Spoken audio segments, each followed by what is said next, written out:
విశాఖ ప్రగతి బంధు అభినందన సభకు విచ్చేసిన అందరికీ హార్దిక స్వాగతం. జీవీఎంసీ ఆవిర్భావానికి 20 వసంతాలు పూర్తయిన సందర్భంగా విశాఖ నగర అభివృద్ధికి, కీర్తికి, ప్రగతికి సహకరించిన విశాఖ ప్రజాప్రతినిధులకు, విశాఖ నగర ప్రజలకు, మరీ ముఖ్యంగా ఆస్తి పన్నుదారులకు ముందుగా కృతజ్ఞతలు, ధన్యవాదాలను జీవీఎంసీ సవినయంగా తెలియజేసుకుంటోంది. 1858వ సంవత్సరం విశాఖపట్నం ఒక చిన్న మున్సిపాలిటీగా ఆరంభమైంది.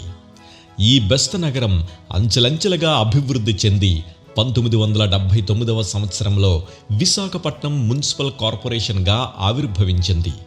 2025 నవంబర్ 21వ తేదీన రాష్ట్ర ప్రభుత్వం ఆదేశాలతో అప్పటి వరకు ఉన్న విశాఖపట్నం మున్సిపల్ కార్పొరేషన్ ఆంధ్ర రాష్ట్రంలో మొట్టమొదటి గ్రేటర్ విశాఖపట్నం మున్సిపల్ కార్పొరేషన్గా మరింత విస్తరణతో ఆవిర్భవించింది.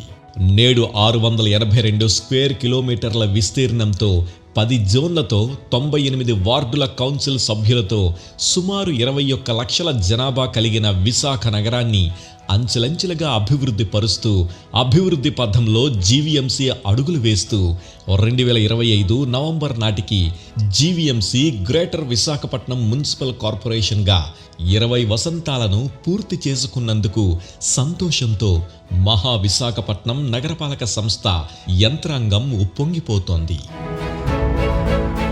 మహా విశాఖపట్నం నగరపాలక సంస్థ అభివృద్ధి అనే పదానికి చిరునామాగా నిలుస్తూ విశాఖను పరిశుభ్ర నగరంగా దేశంలో ఖ్యాతిని నిలబెట్టుకుంటూ ఇతర నగరాలకు ఆదర్శంగా స్ఫూర్తినిస్తూ జీవీఎంసీ ప్రగతి పథంలో ముందుకు సాగుతోంది.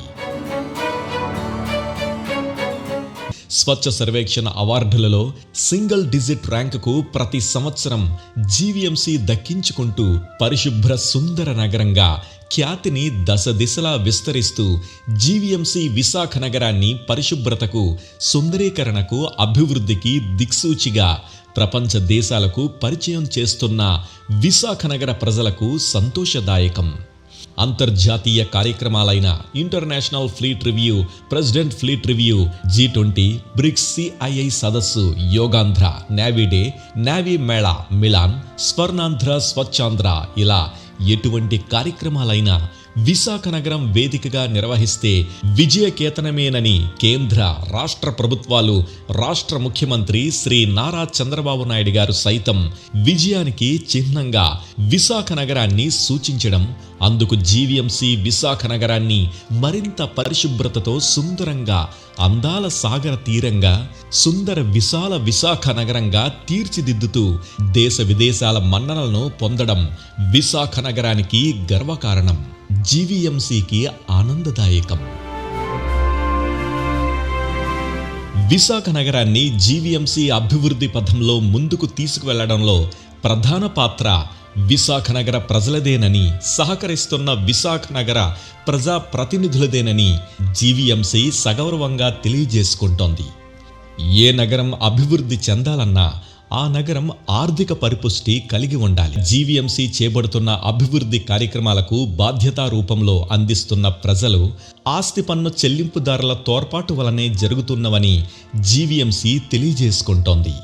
విశాఖ నగర అభివృద్ధి దిశగా విశాఖ నగరంలో ప్రజలకు అందిస్తున్న మౌలిక సదుపాయాలు, సంక్షేమ పథకాలు, ప్రజలకు అందిస్తున్న త్రాగునీరు సరఫరా, రోడ్లు, ఫుట్పాత్లు, జంక్షన్ల విస్తరణ, అభివృద్ధి పనులు, నగరమంతా పచ్చదనం, అభివృద్ధి, అందమైన మొక్కలు, పార్కుల అభివృద్ధితో సుందరీకరణ, వీధులలో రోడ్లపై విద్యుత్ దీపాలు, కాంతులతో సుందరీకరణ, కాలువలు, గెడ్డలు, భూగర్భ మురుగునీటి పారుదల వ్యవస్థ, నీటి శుద్ధి కేంద్రాలు, నీటి పంప్ హౌస్లు, రిజర్వాయర్లు నిర్వహణ పనులు, క్రీడా ప్రాంగణాల ఏర్పాటు, వాణిజ్య సముదాయాల నిర్వహణ, పారిశుద్ధ్య కార్మికులు, జీవీఎంసీ యంత్రాంగం జీత భత్యాల చెల్లింపులు, బడ్జెట్ కేటాయింపులు తదితర జీవీఎంసీ చేపడుతున్న అభివృద్ధి పనులు అన్నీ కూడా విశాఖ నగరంలో గల ఆస్తి, ఖాళీ స్థలాల పన్నుదారులు, నీటి ఛార్జీల చెల్లింపుదారులు నిర్ణీత కాలంలో తూచా తప్పకుండా జీవీఎంసీకి బాధ్యతాయుతంగా చెల్లిస్తున్న పన్నుల రూపేణా అందుతున్న ఆర్థిక తోడ్పాటు వలనే ఇంతటి విశాఖ నగర అభివృద్ధి జరుగుతుందని జీవీఎంసీ సవినయంగా తెలియజేసుకుంటోంది. అలాంటి సహకారం అందిస్తున్న ఆస్తి పన్ను చెల్లింపుదారులను గుర్తించి జీవీఎంసీ నేడు విశాఖ ప్రగతి బంధు అనే పేరుతో ప్రశంసిస్తూ అభినందనలతో నేడు ఘనంగా సత్కరించుకుంటున్నందుకు జీవీఎంసీ సంతోషం వ్యక్తం చేసుకుంటోంది. ఈ విశాఖ ప్రగతి బంధు అభినందన సభలో నేడు జీవీఎంసీ సత్కారాన్ని పొందుతున్న ఆస్తి ఖాళీ స్థలాల పన్ను చెల్లింపుదారులైన విశాఖ ప్రగతి బంధువులందరికీ హార్దిక శుభాకాంక్షలను తెలియజేసుకుంటూ ప్రత్యేక ధన్యవాదములతో మీ జీవీఎంసీ.